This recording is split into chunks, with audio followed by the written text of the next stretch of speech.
사랑하는 우리 대전명석교 성도님들, 말씀에 묶여있는 인생 살아가시기를 간절히 소원합니다. 말씀에 묶여 사는 믿음의 사람, 얼마나 복되고 얼마나 하나님이 기뻐하시는 삶이시겠습니까? 오늘 우리가 읽은 갈라디아서 3장 말씀은 오늘 3장 1절부터 5절 말씀은 갈라디아서 3장 전체의 서론 부분에 해당한다고 할 수 있습니다. 바울이 이제 갈라디아 교회를 향해서 이 편지를 쓰면서 굉장히 강력한 어조로 지금까지 복음을 왜곡하고 율법주의에 빠져 있었던 그 율법주의자들을 아주 강하게 비판하지 않았습니까? 그러면서 사도 바울이 오늘 우리가 읽은 3장 1절에서 이렇게 묻는 겁니다. 누가 너희를 꾀더냐?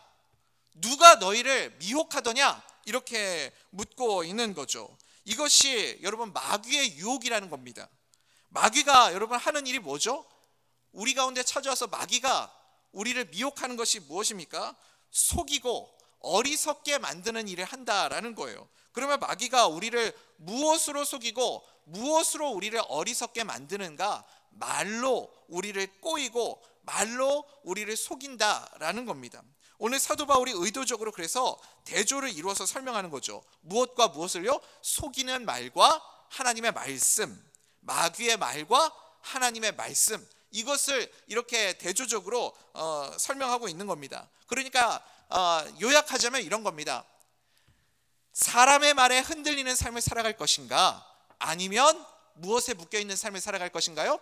말씀에 묶여있는 삶을 살아갈 것인가? 둘 중에 하나 선택하라는 겁니다. 계속해서 누가 너희를 꾀더냐? 사람들의 말에 이리 휘청 저리 휘청 흔들리는 인생을 살아갈 것인지, 아니면 흔들림 없이 말씀에 나를 꽁꽁 묶어서 그렇게 말씀에 묶인 삶을 살아갈 것인지 우리가 선택해야 한다는 거죠. 여러분, 우리는요 생각보다 귀가 얇습니다. 듣는 것에 굉장히 취약해요. 사람이 원래 그렇습니다. 우리가 듣는 것에 생각보다 굉장히 약해요. 그래서요, 내가 누구의 말을 듣고 있느냐, 누구의 말을 듣고 살아가느냐에 따라서 우리의 인생의 방향이 많이 좌우가 되는 거죠. 그래서 오늘 말씀의 핵심이 뭐예요? 말씀을 듣고 살라는 거예요. 말씀을 들으라. 사람들 말 듣지 말고 말씀을 들으라. 여러분, 세상 사람들의 말에도요, 예수를 믿지 않는 세상 사람들이 하는 말에도 그들 나름의 그 말 안에 힘이 있습니다. 그러니까 우리가 그 노래하는 가수들이요, 우리가 흔히 하는 말 있잖아요. 가수들은 자기 노래 가사 따라 살아간다고 그러지 않습니까? 그 사람이 그렇게 늘 부르던 그 노래 가사대로 그 삶을 살아가게 되는 것처럼, 그래서 제가 보니까 어느 이렇게 글을 보니까 슈퍼주니어가 늘 사과할 일이 많은 이유가 뭐냐면 노래가 쏘리쏘리여가지고, 그래서 늘 사과할 일이 그렇게 많다고 그러더라고요. 근데 여러분, 그 가수들도 자기들 노래 따라가지 않습니까? 우리가 사람들이 이렇게 하는 말들에 굉장히 많은 영향을 받는다는 거죠. 누가 지나가면서요, 오늘 좀 얼굴이 안 좋아 보이네? 무슨 일이 있었어? 어디 아파? 얼굴이 좀 꺼무잡잡하니 안 좋아 보이는데 눈이 이렇게 툭 튀어나온 게 갑상선이 안 좋은 거 아니야? 이렇게 지나가면서 누가 이렇게 한마디 툭 하고 지나가잖아요. 한 사람이 하면 괜찮아요. 한 사람이 하면 뭐 별일 있겠나 이러는데요, 한 사람이 또 지나가면서 툭 한마디 던지고 또 조금 있다가 오늘 뭐 안 좋은 일 있었어? 얼굴이 왜 그래? 이러면요, 그때부터요 내 마음이 벌써 이상해져요. 진짜 내가 안 좋은가? 어디가 아픈가? 그러면서 그 사람이 하는 말을 계속 신경 쓰게 되는 거죠. 우리가요 이렇게 지나가면서 사람들이 툭툭 던지는 말 몇 마디에 이렇게 쉽게 흔들려 버리지 않습니까? 제 딸아이가 아주 어렸을 때요, 초등학교 저학년 때인데 좋아하던 우산이 있었습니다. 이렇게 투명한 색깔로 된 우산이었는데, 이렇게 비닐봉지처럼 우산 핑크색에 되어 있고 앞에만 이렇게 투명하게 되어 있어서 그게 우산을 쓰고 있어도 앞이 보일 수 있는 그런 모양으로 만들어진 우산이었어요. 그 우산을 제 딸아이가 참 좋아했거든요. 어딜 가든지 그 우산을 쓰고 다녔습니다. 근데 어느 날 학교를 갔다 오더니 그 우산을 안 쓰겠대요. 갖다 버리래요. 왜? 무슨 일인데? 그랬더니 고학년 어떤 학교 언니가 지나가면서 너는 아직도 이런 유치한 우산을 쓰고 다니냐고 그렇게 툭 한마디를 던지고 간 거예요. 근데 그 다음부터는 그 우산을 못 쓰겠다는 겁니다. 쓰고 싶지 않대요. 그래서 이 우산 다시는 안 쓸 거니까 갖다 버리라고 그 얘기를 하더라고요. 여러분요, 우리가요, 사람들이 이렇게 던지는 말들이 굉장히 큰 힘이 있습니다. 엄청난 영향을 줍니다. 그것이 부정적인 영향이든 긍정적인 영향이든 사람들이 하는 말이 영향을 주게 되어 있습니다. 사울 왕도 그렇지 않습니까? 다윗이 승리하고 돌아오니까 사람들이 다윗을 막 노래하는, 그 찬송하는 노래를 부르잖아요. 칭송하는 노래. 아니, 다윗이 그렇게 엄청난 성과를 거두고 돌아왔으면 그런 노래 부를 수도 있죠. 다윗을 좀 이렇게 높이는 말 할 수도 있는 거 아니에요? 그래도 사울은 왕이잖아요. 자기는 왕이고 다윗은 아무것도 아니거든요. 근데 사람들이 노래를 부르는데 사울은 천천히인데 다윗은 뭐라고 불러요? 다윗은 만만이래요. 근데 그 말에 딱 꽂힌 거예요. 다른 말은 들리지 않는 거예요. 사울은 천천히고 나는 왜 천천히고 다윗이 만만이야? 왜 다윗만 만만이고 나는 왜 천천히야? 그거 한마디에 딱 꽂힌 거예요. 그 다음부터 다른 거는 들리질 않는 겁니다. 사울이요, 이 말 한마디에 꽂혀가지고 평생을 이 말 계속해서 묵상하면서 살아가는 인생이 되지 않았습니까? 그냥 지나가면서 흘려버리면 되죠. 아이, 뭐 그럴 수도 있지. 골리앗같이 대단한 사람 죽였는데 아유, 더 마음껏 찬양하십시오. 다윗은 그런 소리 들어도 될 만합니다 하면서 그렇게 하고 넘어가도 될 상황이었는데, 그 사울은 천천, 다윗은 만만, 그게 뇌리에 박혀가지고요, 눈만 감으면 환청이 들리는 거예요. 정신병이 들 정도로 눈만 감으면 그 소리가 계속해서 묵상이 되는 겁니다. 왜 그럴까요? 말이라는 게요, 이렇게 사람 속을 뒤집어 엎는 겁니다. 사울만 그래요, 여러분? 우리도 그랬잖아요. 여러분들은 그런 경험 없으십니까? 누가 툭 던지고 간 그 한마디가요, 내 마음에 남아가지고 계속 그게 내 마음을 너무너무 괴롭게 만들고 힘들게 만들어요. 밤새 잠도 못 자고요. 사울만 그런 게 아니죠. 그 말 한마디가 우리의 마음을 그렇게 흔들어 놓는다고요. 여러분, 그래서요, 우리가요, 무엇에 묶여야 돼요? 말씀에 묶여 있지 않으면 우리는 계속해서 흔들리는 인생을 살아갈 수밖에 없습니다. 말씀에 묶여 있지 않으면 저 사람이 던지는 말에 또 흔들리고 저 사람이 던지는 말에 또 흔들리고 이리 휘청 저리 휘청 그렇게 살아가요. 왜냐하면 우리 귀는 진짜 얇거든요. 그래서 여러분, 우리는 말씀에 묶여 있는 삶을 살아갈 줄 믿습니다. 오늘 하루 살아가는 동안 우리 성도님들 몇 마디의 말을 들으셨습니까?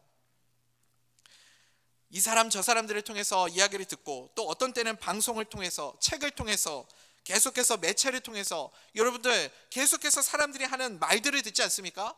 이런 말 저런 말 들을 때마다 우리는 계속해서 흔들립니다. 여러분, 이것을요, 그냥 우리는 간과하고 지나가면 안 됩니다. 말로 누가 너희를 꾀더냐?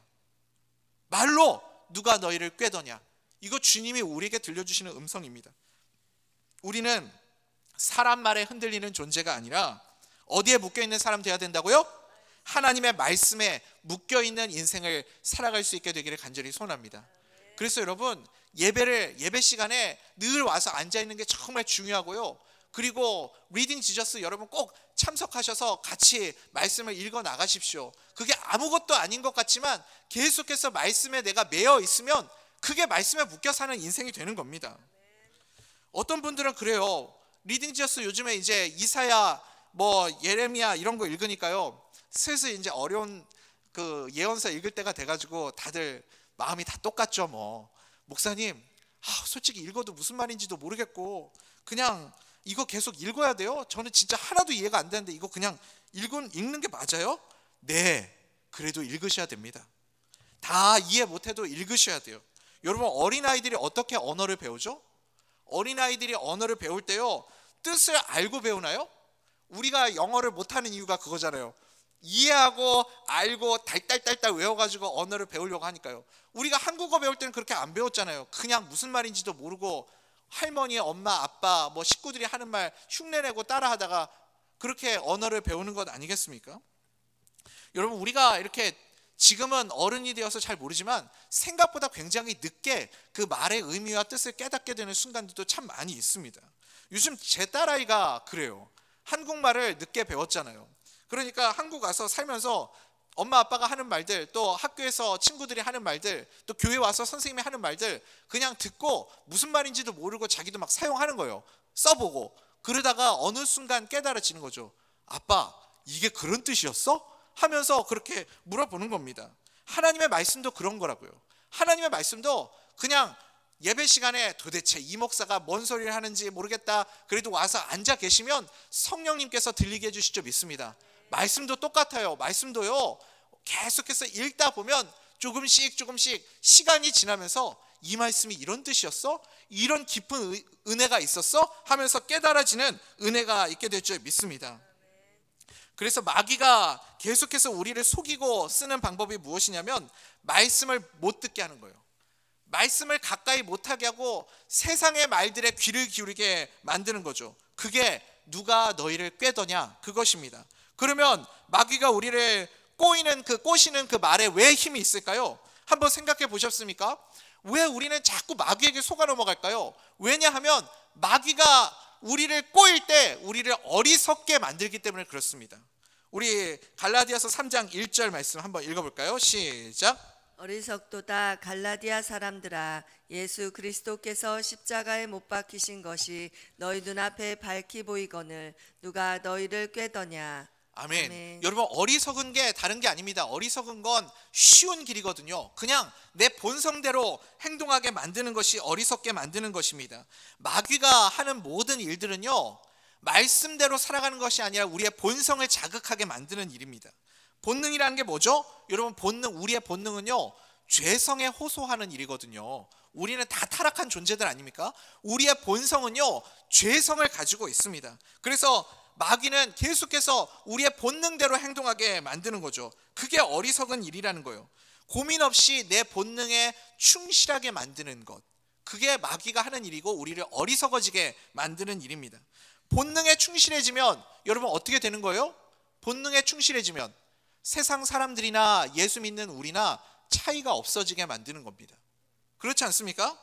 예수 믿지 않는 사람과 예수 믿는 사람, 어떤 상황을 딱 직면했는데 그것에 대한 반응이 똑같아지게 만드는 것, 그게 마귀가 하는 일이라고요.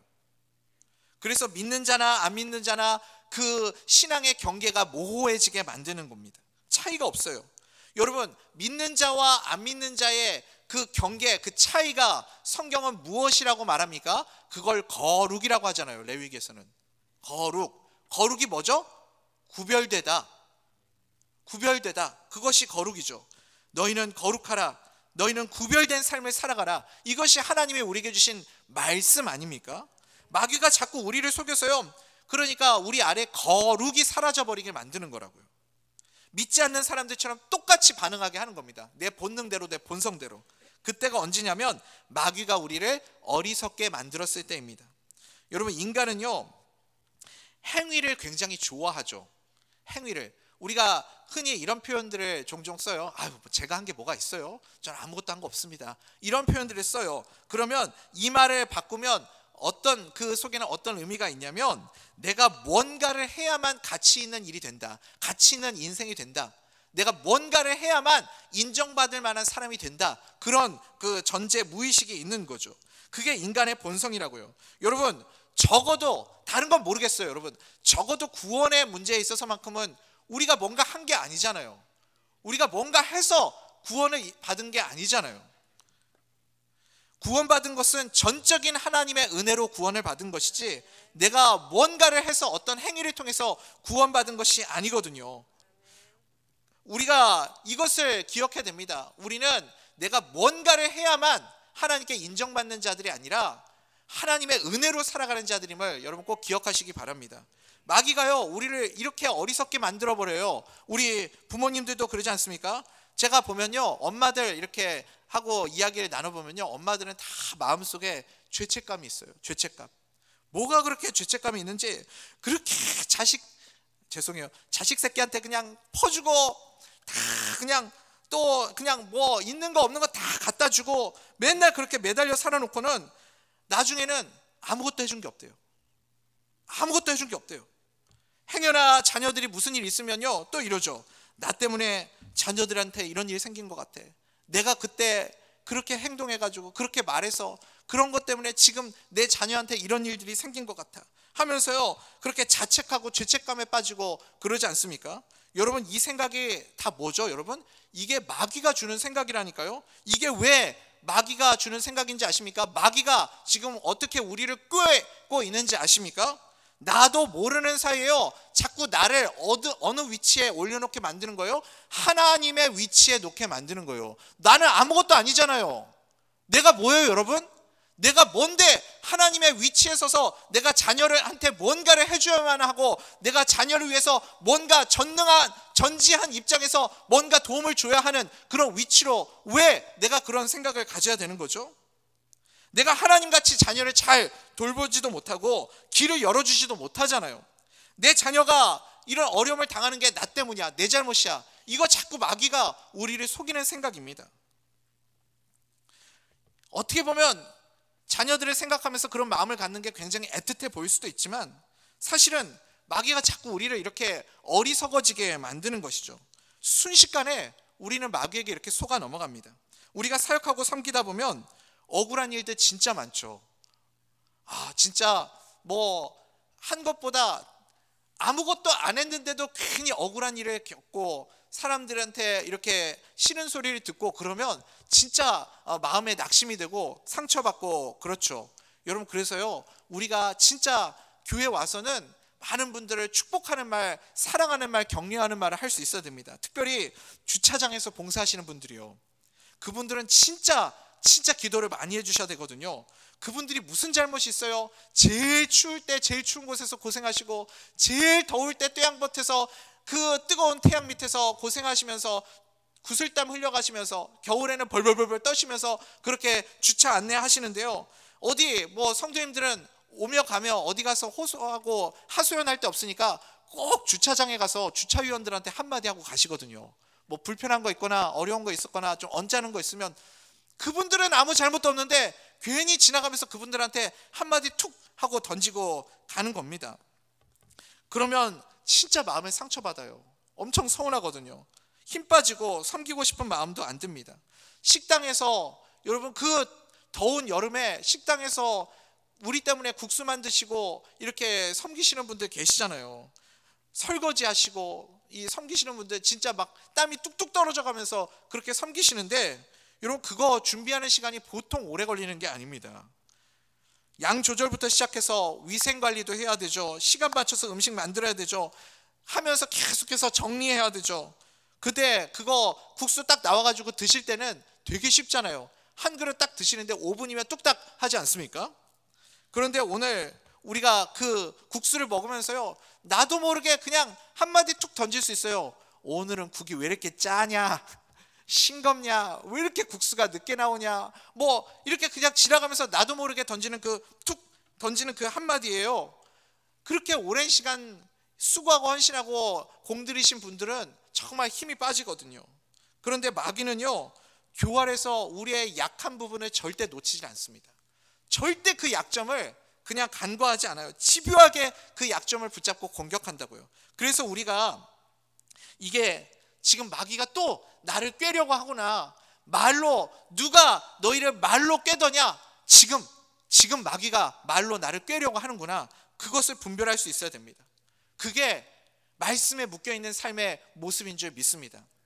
얼마 전에 제가 이제 유튜브를 이렇게 딱 켰는데, 유튜브 화면에 어떤 분이 이렇게 그 영상 배경 화면에 이렇게 딱 나왔는데 너무 충격적인 그림이 있어가지고 제가 깜짝 놀랐거든요. 그래서 이제 그 기도에 간증하시는 분인데 그 영상을 안 볼 수가 없었어요. 그래서 그 영상을 보고 너무 놀래가지고 또 아내한테 가서 이야기를 하려고 했더니, 이미 그게 이제 그 교회 다니시는 분들은 대부분 다 보는 영상들이 거의 비슷하잖아요. 그러니까 제 아내한테도 그게 그 AI가 알고리즘에 의해서, 알레고리가 아니고 알고리즘에 의해서 죄송합니다. 알고리즘에 의해서 그게 떴더라고요. 그래서 영상을 아내도 봤더라고요. 누구의 영상이냐면 배우 권호중 씨 아시죠? 배우 권호중 씨가 이렇게 그 분장을 하고 나와가지고 그 간증을 한 적이 있어요. 그때 그 간증을 하면서 뭐라고 하시냐면, 그 영화, 예전에 나왔었던 영화 그 바르뎀 분장을 하고 나와가지고, 그 여러분 그 사진 보신 적 있으십니까?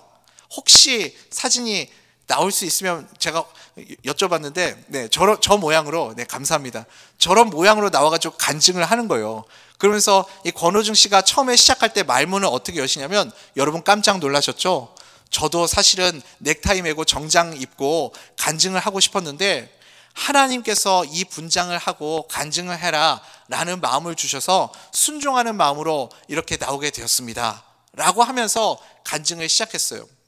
이분은 그러니까 벌써 하나님이 말씀하실 때 그 말씀에 순종하는 자세가 된 거죠. 말씀에 묶여있는 모습인 거죠. 연예인이다 보니까 뭐 신앙생활을 계속 했었지만 이게 신앙을 지키면서 이 연예인 생활하는 게 참 쉽지가 않은 거죠. 그래서 어느 순간 사람들하고 이렇게 거리를 두게 되고 그러다 보니까 일도 끊어지고 그래서 한 10년 가까이 일을 안 하고 그렇게 지냈다고 합니다. 10년 동안 잊혀진 연예인한테 뭐 누가 광고 제의나 이런 거 들어올 리도 없죠. 근데 어느 날 10년 만에 갑자기 광고 제의가 들어온 거예요. 그것도 가장 핫하고 인기 있는 연예인들만 찍을 수 있다는 치킨 광고가 제의가 들어왔습니다. 치킨 광고 제의가 들어온 이유는 무엇이냐면 거기에 딱 이 바르뎀 분장을 하고 이 치킨을 먹는 그 광고를 찍는 사람이 필요했는데 이 권호중이라는 사람이 싱크로 100% 그래가지고 이 사람이 낙첨이 돼가지고 연락을 했다는 거예요. 너무 좋죠. 너무 기쁘죠. 그래서 흔쾌히 광고를 찍겠다고 수락을 했습니다. 근데 문제가 있어요. 뭐냐면 그 치킨 광고 컨셉 중에 치킨을 먹으면서 맥주를 마시는 장면이 있었습니다. 그게 마음에 걸렸습니다. 그래서 아내하고 함께 기도하면서 이거는 하나님이 기뻐하시지 않는 모습이다. 내가 이제 말씀대로 하나님의 말씀대로만 살아가기로 결단했는데 여기에서 포기할 수 없다. 아내하고 그렇게 함께 상의하고 광고 회사에 연락을 드렸대요. 제가 사실은 이런 이유 때문에 맥주 마시는 그 영상을 찍을 수가 없습니다. 참 죄송합니다. 하고 광고 요청을 거절을 하게 되었습니다. 근데 그렇게 하고 서운하고 막 슬플 줄 알았는데 너무 기쁘더래요. 마음에 말할 수 없는 기쁨이 있더래요. 그래서 감사하면서 그것은 원래 내 것이 아니었나 보다 하고 잊어버렸답니다. 근데 얼마 안 있다가 다시 그 광고 회사에서 연락이 온 거예요. 뭐라고 연락이 왔냐면 그 컨셉을 우리가 회사에서 바꾸기로 했다. 맥주 마시는 그 영상은 빼고 콜라를 마시는 것으로 바꾸기로 했다. 그리고 거기에다가 개런티를 더 얹어주기로 했다는 거예요. 정말 감사한 일 아닙니까? 여러분, 그래서 이 권호중 씨가 그 간증을 하는 거예요. 자기가 말씀에 매여 있는 삶을 살아가려고 몸부림치면서 그렇게 애를 쓰니까 하나님이 나의 삶을 지켜주시더라는 겁니다. 여러분, 그분의 가정의 살을 대략 아시는 분들도 계실 거예요. 아들이 많이 아프잖아요. 전 세계에 5명인가 밖에 없는 희귀병 때문에 고칠 수도 없는 그 희귀병을 겪어서 그래서 그 아들 때문에 사실은 다른 일을 할 수가 없는 거죠. 아들 돌보느라고. 그런데 그런 가정 가운데 하나님이 은혜를 주시는 거죠. 그래서 그 가정을 하나님이 돌보시고 또 이렇게 많은 사람들에게 나와서 간증을 하면서 은혜를 흘려보내는 축복의 사람으로 살아가게 만드시는 모습을 보게 됩니다. 사랑하는 우리 대전명숙교회 성도님들, 짧은 간증이지만 이 권호중 씨의 간증을 통해서 우리가 무엇을 볼 수 있습니까? 말씀에 묶여있는 삶의 모습이 바로 이런 삶이구나 라는 것을 우리가 볼 수 있지 않습니까?